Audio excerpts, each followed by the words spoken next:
from the College by the Lake, Coeur d'Alene, Idaho. Local, regional, national, and international guests discussing the issues and topics affecting the way you live are on Forum, the North Idaho College Public Forum, with your host and moderator, political scientist Tony Stewart. Our subject today is the sport of golf. We'd like to talk about some tips about how to improve your golf game, and we also want to look at some of the courses around the country and even out of the country that one might be interested in playing. I'm always amazed that from time to time when we do a subject, after doing this program now in our 24th year, that we address a subject we've never addressed before, and I guess I should apologize to the viewers that we've gone this many years, and certainly to our panel member, Steve Schink, for not dealing with golf before now. But we're very delighted to do that today, and we have a real pro with us to discuss this subject. I'm very pleased to welcome to the program our friend Mike DeLong. He has a very, very good background. He was the pro at the Avondale Golf and Tennis Club for many years, from 1981 to 90. In 1990, he became the pro at the Coeur d'Alene Resort Golf Course, which is one of the really well-known golf courses, a new golf course, 5 years now, and it has the famous floating tee or a hole that in the 18-hole golf course. Mike, it's a pleasure having you on our program. We thank you for coming and bringing some visuals, and I know our viewers will pick up some important ideas about golf today. Well, thank you. I appreciate the invitation. And I'm very pleased to have regular panelist Steve Schink, who is the Dean of College Relations and Development at North Idaho College. And our viewers may not know that his great love in recreation is golf. And so with that, I will ask Steve to commence today's questioning. Tony, I accept your apology. Just a word of warning, Mike. I told Tony before the show I've never looked forward to a program more. If I try to ease this into a personal lesson for me, just kick me or something. I'll try to stick to topics that are of general interest. Mike, why don't we start by just asking you a quick question about the health of golf as a sport in America? How's it doing? It's doing very well. It's in a boom right now, and it's been in a boom for about 10 years. It's interesting to see some of my pals that I went to high school with, never interested in golf. A lot of them golf now. And generally in the United States over the past 10 years, golf has enjoyed great growth for a couple reasons. Almost anyone can play golf. And you can play with your family. You can play by yourself. You don't have to have a person with you. And so it's enjoyed a lot of growth. It's very competitive as well right now. Mike, let's talk a little bit about the age factor. Unfortunately, I spent my best years as a golfer hunting and fishing, and now as a decidedly middle-aged person, I'm trying hard to learn this game before I get truly old. But I'm, in a sense, reflective of a big portion of the population, the baby boomers, who are in their early 40s to mid-50s now, and that's a big group of the population. Do you think that that's part of the reason why golf is becoming more popular? Because as we give up maybe a little more active sports, golf seems to be the natural thing to turn to? Yes, it's no question about it. Plus, there's a lot of you around. The demographics at our golf course show that the vast majority, almost 50% of our golfers are between the ages of 36 and 56. And so I think you're exactly right. I think that there was a period of time in the history of golf in this country, and I'm not familiar with other parts of the world, but in this country where golf was a sport of the upper class, of more affluent people. I get the sense as I play on public courses in this area that's no longer the case. Is that your perception as well? Yes, it totally is. And a lot of that has to do with the promotion of the game of golf through the PGA of America, the golf professionals of the country. You know, one of our dedications is to promote the game of golf and to promote it to all people, young and old, male and female. It's promoted in the inner cities, it's promoted in the suburbs, it's promoted out in the rural areas. And so you're absolutely correct. It used to be the game of the elite, and now it's everybody's game. You mentioned a topic that I want to pursue a little bit. I play golf occasionally with some people who don't really understand the term gender equity, who literally won't play with women, won't play if there are women in a foursome in front of them. I don't have that problem. I learned with a group of people at work that included men and women, and there are lots of women around who play golf better than I do. But in some parts of the country, women are actually discriminated against for tee times. Do you see any of that around here? No, and that's changing very rapidly.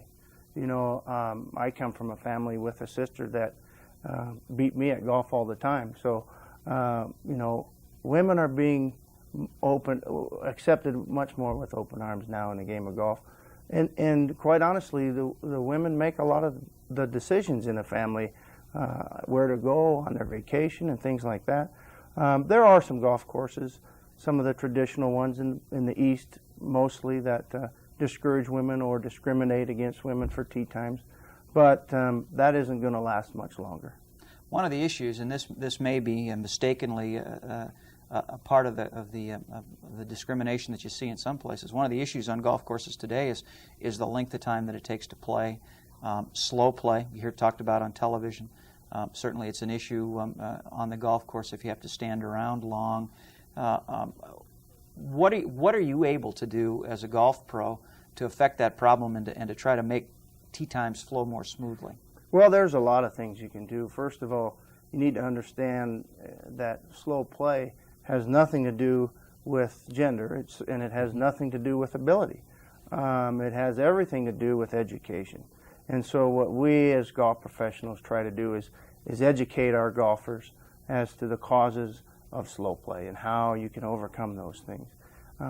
Small tips that are very simple are things like being ready when it's your turn to play.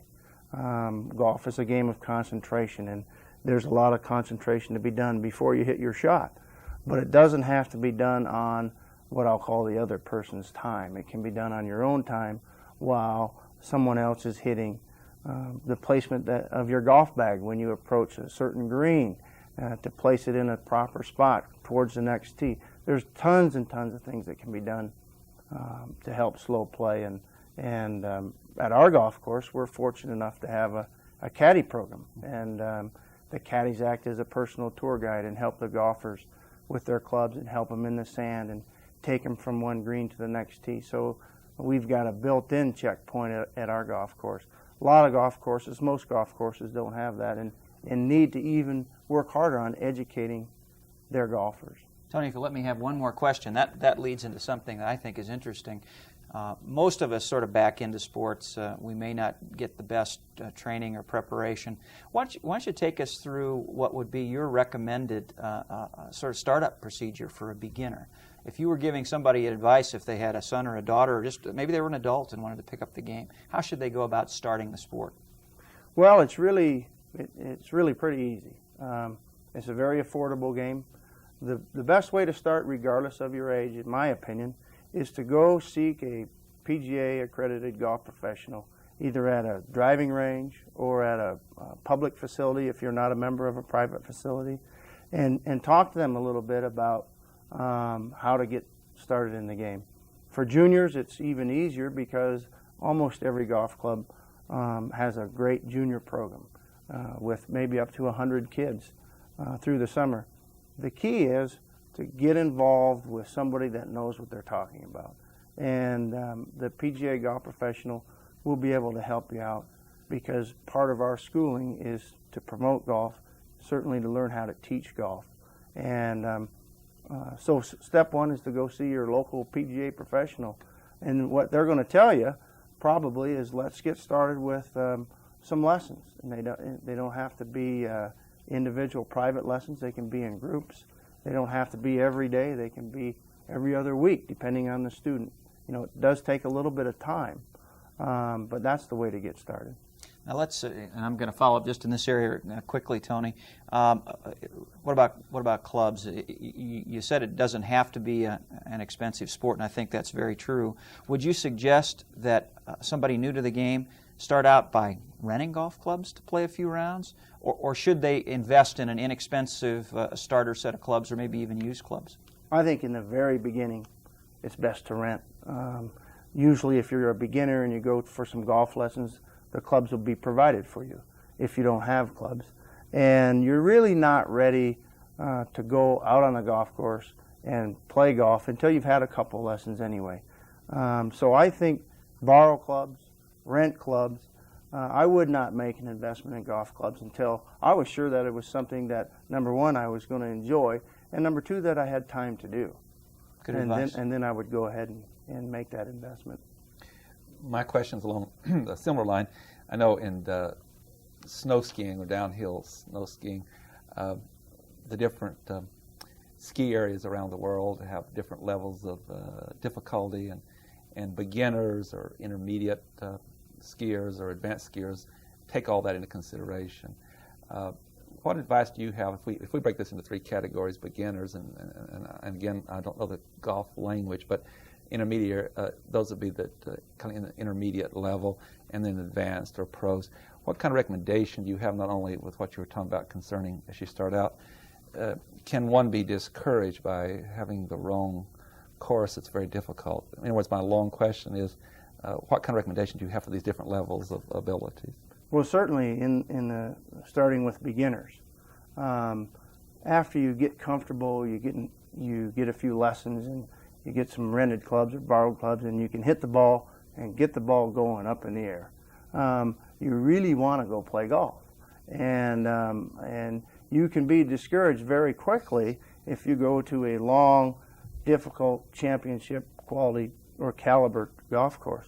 So my recommendation for a beginner is learn how to hit the ball and get it up in the air, number one. Number two, learn about the etiquette of golf and some of the slow play issues that we talked about earlier, because you can also be discouraged if you go golfing and you really feel uncomfortable. You don't know the proper etiquette. What do I do now? Where do I go next? So those two things would be good to get started. And thirdly, for the beginner, is to go to a short par 3 golf course or an executive course. An executive course is one that has all short holes. They don't necessarily have all par 3 holes, but they have all short holes. And that's where you'll find a lot of the beginners and maybe a few intermediates. So you'll be comfortable because the person that's right next to you won't be able to play a very good game of golf either. And so you don't feel intimidated in any way. The intermediate golfer, the one that's been through that and can play and knows the etiquette, can hit some balls and get them up in the air, I think my advice to them is choose the tees that you play, regardless of the course you play. Choose the tees that you play very carefully, because you can get on the wrong set of tees, the ones that are too long, and it could take you a long time to play. Or you could go way up to the front tees and not have a big enough challenge. So tees at golf courses used to be the ladies' tees and the men's tees. And now we're getting away from distinguishing the tees by gender, and we're mostly using colors. Maybe there are 4, 5, 6 sets of tees on each hole, all with a different color, and you can pick a set that most closely suits your ability level. That's really helpful. I'm going to go back to Steve, because I know one of the things the viewers will be very interested in. Steve's going to take us through some of the visuals that you brought with you and some tips for the different types of golfers that are watching the program. Thanks, Tony. I do want to get into more into the concept of teaching. You said earlier in the show that golf is a sport that anybody can play, but the reality is not many people play it very well. Mm-hmm. It's a tough sport, and it is a frustrating sport for a lot of people. I've never been a truly gifted athlete, never a great athlete, but I was always able to succeed in other sports by trying harder and concentrating. It just doesn't, it's not that simple in golf. It's such a technique sport, and I know you've brought along some of the aids that you use in teaching. Why don't you take us through those? Sure, I'd love to. Be my pleasure. There's a couple different aids for the full swing. This is a golf club that has a very, very flexible shaft, and this is not a golf club that you play with. This is a golf club that you practice with. And as you can see, because of its flex, it has to be used in a very rhythmic and balanced method. And that's what this golf club teaches, rhythm and balance. And rhythm and balance, we spoke a little bit about when you started golf and being middle-aged and that you are getting older, as we all are. But the two keys to playing good golf at an advanced age are rhythm and balance. You have to be able to stand on your feet, take a smooth swing both directions, and make contact with the ball. The same is true for putting. This is the same type of shaft in a putter, and what it teaches for a student is rhythmic swinging, a pendulum motion of the putter, because it's so important. And we'll go to putting a little bit more in a couple minutes, but putting is better than 50% of the game. After you have rhythm and balance, this is a golf club that teaches you position. If you swing it in correctly, it has a hinge, and it will hinge back or hinge forward. And if you swing it correctly over the top of your head, it'll stay straight, and you'll actually be able to hit balls with this without a problem at all. So that's just a couple teaching aids. There's a lot of teaching aids also that are very simple. Swinging a broom instead of a golf club is a teaching aid that helps you understand the pressure that you should feel on the downswing when your wrists are cocked. And swinging the broom forces you to cock those wrists properly. And so there's a lot of different little aids.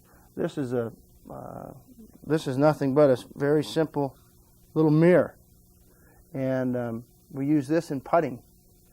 One of the keys to good putting is to have your eyes over the ball. And so when you set your ball down on the putting green and you set a mirror right behind it, then if you're standing with your eyes right over the ball, you'll see your eyes in the mirror.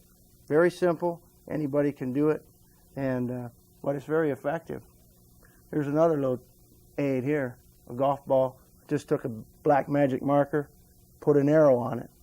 You know, when you set your golf ball down on the putting green for a straight putt, you want to point your arrow at the hole. That gives you a sense of alignment, so you know which way you're trying to hit the ball, exactly which way you're trying to hit the ball. That can be used in conjunction with something very simple. This is nothing more than a chalk line that a carpenter might use to snap a straight line. And you can buy one of these at any hardware store and take that out to the putting green and snap a straight line from the position you want to putt right into the center of the hole from about 5 feet away.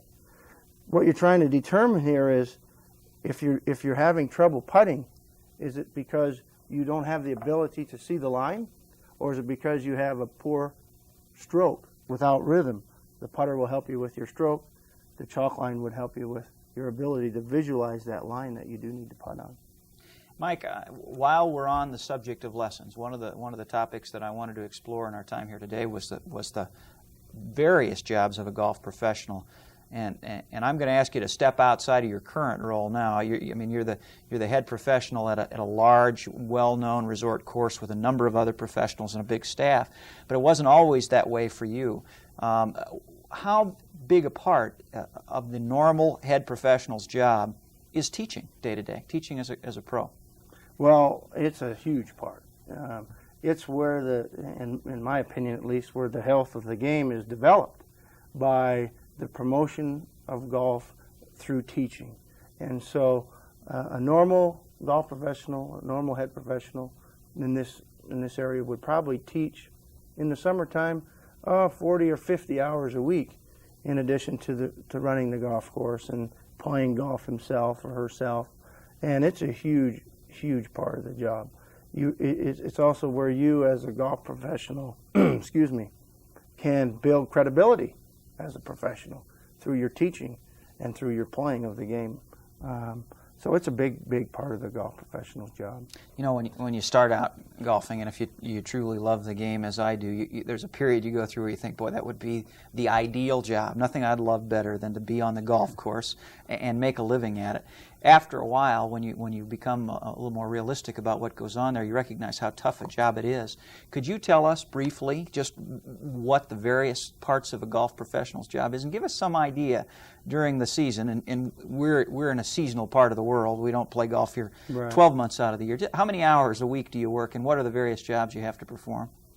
Well, it changes from golf course to golf course, and you can work as much or as little as you feel dedicated to do. If you want to make a living in the golf business, in our season, we've got about 7 decent good months to play golf, where you got to do 12 months of business. You're working 70, 75 hours a week. Half of that, probably 35 to 40, is spent teaching.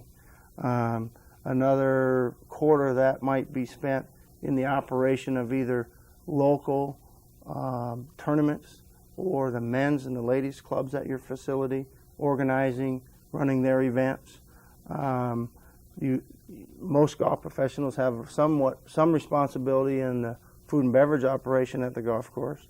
And recently, in the last 5-6 years, golf professionals are starting to have responsibility agronomically in the maintenance of the golf course.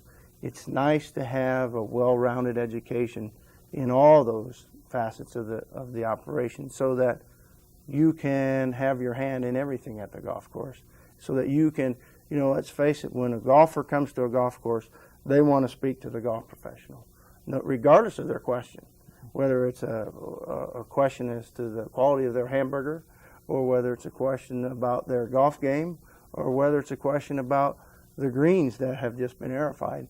The golfer wants to speak to the golf professional, and so it's smart for the golf professional to know all that, to be involved in all that, and to be all that more valuable to his membership. Public relations can be a pretty tough part of the job from time to time. Yeah, it's everybody's different, and it's fun to try to learn how to communicate with so many different types of individuals. You have young people and old people and male and female and all nationalities, and so it's a great challenge to try to communicate, especially teaching. It's you can say the same exact words to two different people and come up with totally different results. And so the communication is absolutely the key to being a good golf professional. We talked a little bit earlier about how people get started playing golf, but since golf is a growth industry in America, there are emerging jobs in the field. How would you counsel somebody, a young man or woman, who truly did want to get into golf as a business? How should they get started if they want to be a Mike DeLong and be a PGA professional someday? I think the best way to get started is start early. Start in high school by working around the golf course. Whether you pick the range balls up or wash the carts in the summertime, if you can get a job working around the golf course, that'll give you some sort of an idea, if you're observant, how much the golf professionals work and what the golf professionals do. It'll also give you an idea of whether you like the service industry as a profession, because you're going to be in the service business if you work at a golf course. After that, of course, finish high school. That's important. There's also 3 universities in the country now that offer an actual degree in golf. It's a business degree, and its emphasis is in golf course management. There's one in New Mexico, there's one in Michigan. And you come out of that school with a 4-year degree in business. You come out of that school with 4 summers of working as practical experience at a golf course that they place you at. And you're ready then to enroll in the PGA program, which is an apprentice program designed to be 3 to 4 years in length, depending on the student's ability, and give them the tools to come out, be a member of the PGA, and have the tools to run a golf course. Steve, one area we want to get into before our time is up is for those who are avid golfers like yourself, and they travel and want to go to different golf courses. I know I play lots of tennis, and there are no tennis courts alike. They're all different, and part of the fun is the challenge of each facility. Mike, you've brought with you some publications, and maybe you should share that with our viewers so they could take a look at this as they're planning trips. Be happy to. This first one is a hardbound book, Golf Resorts of the World, and it's an excellent book for a couple reasons. It has wonderful pictures. It gives you a feel for some of the places that you might want to attend. This is the Boulders Resort in Arizona, and it also has great editorial about each resort. That's the Phoenician, also in Arizona. The Coeur Resort's in here as well. And it's a book that can be purchased in local bookstores. It has resorts from every corner of the world, Ireland to the Caribbean, the United States, Canada, Mexico. And so it's a very good book. And so it does a lot of things, not only to show you some visuals, but also the level of difficulty and other characteristics. Right, and here's a little handy one for your wallet, or your back pocket, I mean. This is produced by Golf Digest, and it's produced every other year. It's called Places to Play. and it has a rating system for over 1,000 golf courses. It has, and they use stars just like the AAA, I guess, all the way from 1 star to 5 star. Is 5 the highest star? 5's the highest, and it's very, very honest. It's written by the editors of Golf Digest with comments from their staff of players that goes to all these courses and play them, and they're very honest and frank about the quality of the golf course. So you can believe that publication in terms of where to play golf. There's another factor that comes into play. We've talked some about the finances of playing golf, and once you own your clubs and so forth, that's taken care of, but you have fees and so forth. Share with our viewers a little bit about those who are in more limited financial situations. Some golf courses, I assume, are much higher than others, and does some of these publications indicate also prices? And oh yeah, prices are part of these publications. And I tell you, right in the Inland Empire is the greatest place in the world to start golf. There are more really fine golf courses at good prices around here than anywhere that I know about. In this immediate area, you can play golf all the way from $6 up to a pretty expensive game of golf. But I would say that an average game of golf around these parts is about $15. If what I've heard, is it correct that in some places, like Japan, where they don't have as much area they can put in golf courses, and it's hard to get in, and is it true that there are even some that have as high as to belong as $1 million for a lifetime? No question. You're exactly right. There's so many people, so little land, that and they drive sometimes 6 hours to play golf to their nearest golf facility. So it's actually cheaper for the Japanese consumer to fly from Japan to Coeur d'Alene, Idaho, and play golf than it is to play golf in their own golf courses. Steve, we have a little over a minute left. Quickly, Mike, I think you've done a wonderful job with the Coeur d'Alene Resort, probably the best recognized golf course in America that isn't on the PGA circuit. How did you do it? What are the things that bring people back? Well, the floating green, of course, is our flagship. Mr. Hagedorn and Mr. Jaeger thought that up and made it a reality. That's good. That'll get our golfers there one time. I think probably the thing that brings the golfers back are the people that we try to employ, local kids, local people that have great attitudes. We've got a huge caddy staff. We've got great bent grass, tees, fairways, and greens, a great maintenance crew. It's really the people that'll bring them back. On that note, I have to bring our permanent conclusion on behalf of Steve Shink and our staff. Mike DeLong, thank you for being with us today. It's been most informative, and as we talked before the program, we'll have to do another one and bring your sister with you, Mary, who couldn't come today. And she is a pro and has been on the tour, and we'll do that in the future. Okay. Ladies and gentlemen, I know you've found this program of interest to you, and we would like to invite you to be with us again next week when we'll move to yet another issue. Until then, please have a good week. I am Tony Stewart.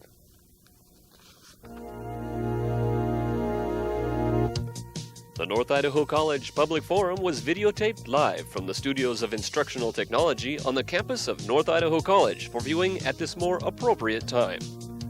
We invite you to join us again next week for another all-new edition of the North Idaho College Public Forum on this public television station.